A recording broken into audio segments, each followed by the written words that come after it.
Hey, my name is William. I'm a photographer in Fukuoka, Japan. And today I want to talk to you about my setup for interviews with the Blackmagic 4K. Let's get started. So I recently got my hands on a Blackmagic Pocket Cinema 4K. Soon I'm gonna shoot my first interview and I wanted to find out what's the best setup to work with the Blackmagic. So today's video is gonna focus mostly on audio because I'm a total noob about audio and I'm in the process of learning and I want to share what I found out with you. We're also gonna talk a little bit about the lighting and other stuff that you need to keep in mind when shooting an interview. So first, the gear. You have two main categories of microphone, lavalier and boom mic. That's two ways of placing your microphone. Either you put it on the subject directly or you have boom microphones that you put up there or below your subject, basically out of the frame. In each category we tested two models, one cheap and one a little more premium. So we tested the Rode SmartLav Plus, the Tascam DR10, the Rode Video Mic Pro, and then the Rode NTG4. With all these different gears, we also tested different ways of recording the sound, whether plugging directly in the camera or using an external recorder. So let's listen together and tell me what you think. Demain, dès l'aube, à l'heure où blanchit la campagne, je partirai. Vois-tu, je sais que tu m'attends. J'irai par la forêt, j'irai par la montagne, je ne puis demeurer loin de toi plus longtemps. Demain, dès l'aube, à l'heure où blanchit la campagne, je partirai. Vois-tu, je sais que tu m'attends. J'irai par la forêt, j'irai par la montagne, je ne puis demeurer loin de toi plus longtemps. Demain, dès l'aube, à l'heure où blanchit la campagne, je partirai. Vois-tu, je sais que tu m'attends. J'irai par la forêt, j'irai par la montagne, je ne puis demeurer loin de toi plus longtemps. Demain, dès l'aube, à l'heure où blanchit la campagne, je partirai. Vois-tu, je sais que tu m'attends. J'irai par la forêt, j'irai par la montagne, je ne puis demeurer loin de toi plus longtemps. Demain, dès l'aube, à l'heure où blanchit la campagne, je partirai. Vois-tu, je sais que tu m'attends. J'irai par la forêt, j'irai par la montagne, je ne puis demeurer loin de toi plus longtemps. Good evening and welcome to Channel 6 News. My name is Nigel and let's get started. On Wednesday afternoon, President Trump tweeted out a clip of the music video for the 2005 Nickelback song, Photograph. Thanks for watching, everybody. Bye-bye. So, what did you think? I think we found out some pretty big difference in terms of signal noise especially. And there's even two results that we didn't show you because they were just plain horrible. When we tried to plug the lavalier microphone directly in the camera, we got this. Demain, dès l'aube, à l'heure où blanchit la campagne, je partirai. Vois-tu, je sais que tu m'attends. Pretty bad, huh? So maybe it has to do with the fact that I'm powering the camera with the AC power and you get some staggering noise or something. If you're gonna use a live microphone, you better use an external recorder and then you will have to sync the sound in post. On the other hand, with the boom mics, we found that the Rode Video Mic Pro directly in camera actually has a pretty good sound. But the big winner here is obviously the NTG4. It doesn't just have a richer sound, but the signal noise is also very, very clean. You can hear almost no noise whatsoever. And that's probably thanks to the XLR connector. So the biggest finding here is that the mini XLR entry on the BMPCC4K is actually very good. We get very clean audio, you don't need any interface, any recorder or anything. That's probably the cleanest audio you're gonna get with this camera. So if you want the best audio, just go with an XLR microphone. The only problem with using an XLR microphone plugged directly in the camera is that you only get mono. We didn't find a way to get both channels on the camera. We get mono on left and right, and we can't adjust the levels independently. But in an interview setup, that's not a big deal. You don't really care about hearing left or right, you just want a good sound overall. So that's not a big downside for me. The other big difference in audio quality is based on the distance between your mic and your subject. Even with a boom microphone, you want the microphone to be as close as possible from the mouth or the chest of your subject. Basically about 30 centimeters or something, like one hand extended like this. In that regard, the lapel microphone gives you very good sound, very rich, very deep, because it's on your chest. Takes all the bass from the chest. But you have to be very careful not to get any rustling noise from the clothes or from the cable. And for that, there's a few techniques. When using the Rode SmartLav Plus, you have to use an external recorder. You can't record on the Blackmagic because the sound is really bad. So you have a few solutions. You can either use the smartphone with an app.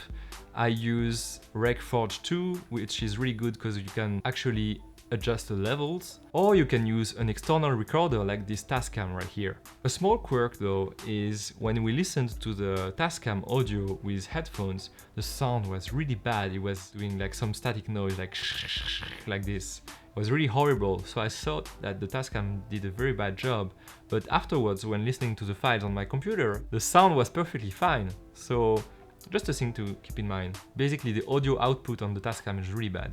One thing that's really important is having backup audio. When you're shooting an interview and you have someone that's giving you their time for an hour or two, you can't shoot that a second time or a third time again. If you lose your audio, if your audio is not good, you're screwed. It's good to have a backup audio. Just in case you need two audios, that's always better. After seeing all these results, we opted for our main microphone to be the Rode NTG4 and our backup microphone to be the Tascam DR10. And we're gonna put it under the Talent's shirt to record backup audio. So now that we're ready, let's see it in action. So when you arrive at the location, the first thing you want to do is identify what is the best background for your talent. Then you place your talent and you find a place to sit in front of them. Then you place probably the camera to the side so that they don't have to look at it and they can look at a human being, basically, to have someone to talk to. You don't want them to look at the camera the whole time. When lighting up your scene, you want to start by using practical lights as much as possible. If it looks good, don't change it. As you can see here, we kept the background lights, which gave a very nice golden color, and we turned off all the ceiling lights. For lighting a subject, we went with an aperture 120D with a small softbox from Newer. It's like $50 or something. I also have an aperture dome, but I prefer using the Newer because it's foldable, it's very easy to transport on location. So when miking up your talent, you have two solutions.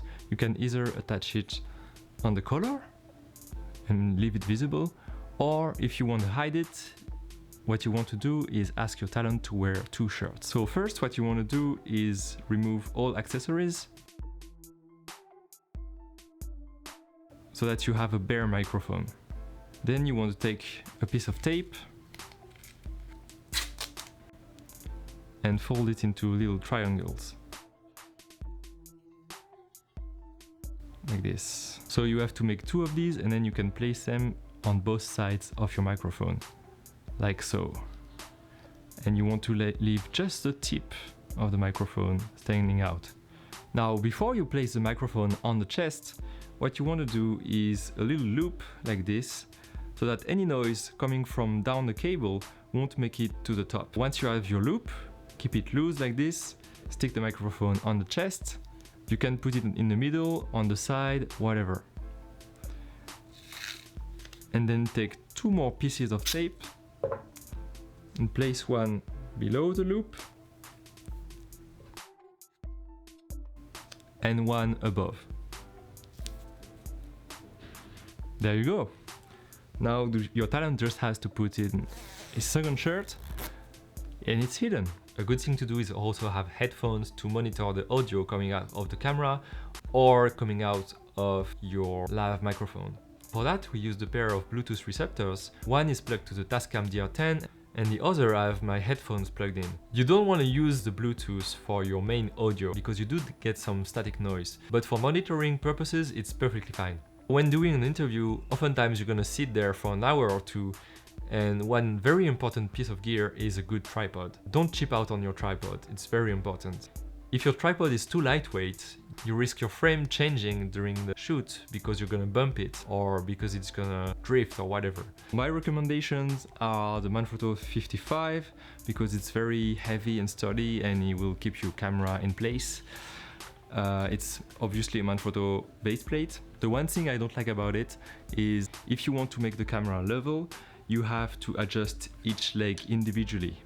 So my other recommendation is the Benro Aero 4. What I like about it is it's a little more portable, although not really a tripod. So it's still quite heavy. It has a level head included and also a fluid head to make nice tilt and pan moves. And the good thing about it is that it also accepts a typical Manfrotto plate.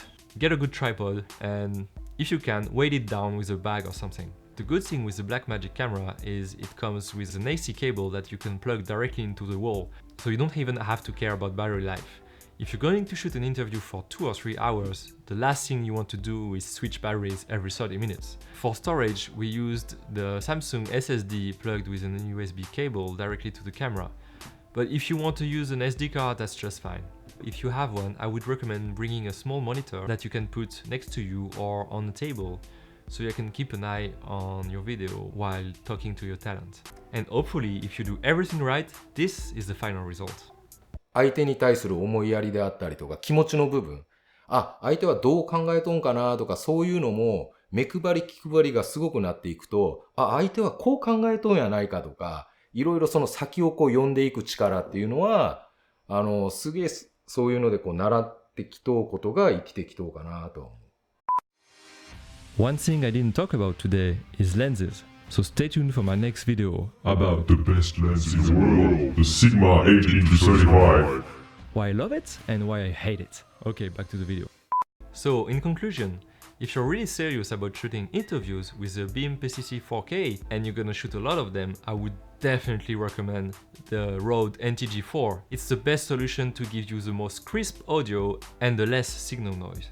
Now, if you're on a slightly tighter budget, but still want to go for a boom microphone instead of a lavalier, I would recommend the Rode Video Mic Pro. It's a very good all-around microphone that you can use in any situation. Or even cheaper, the Rode Video Micro. Very portable, very compact, very cheap. Now, if you prefer the sound of lapel microphones and you've got the budget for it, I would recommend the DR10. The feature that was the most impressive for me is the compressor. Basically, the levels are automatic. Whatever sound comes out of your talent's mouth, it's gonna record it. It's never gonna be too low, it's never gonna be too high, and it's never gonna peak. Now, if you're really on a very tight budget, the simplest solution for you is gonna be the Rode Smart Lav Plus. You just have to plug it into a smartphone, and it works. As long as you correctly tape the microphone to the chest, and you don't get too much noise, you should be fine. Whatever solution you want to go with, if it's a very important interview, I would definitely have a backup audio just in case. Even if it has to be the in-camera audio, that's better than nothing. So that's my recommendation for interviews. Of course, all the links for the gear talked about today will be in the description below. Tell me down there in the comments if you have any suggestions or remarks about today's topics. See you in the next video.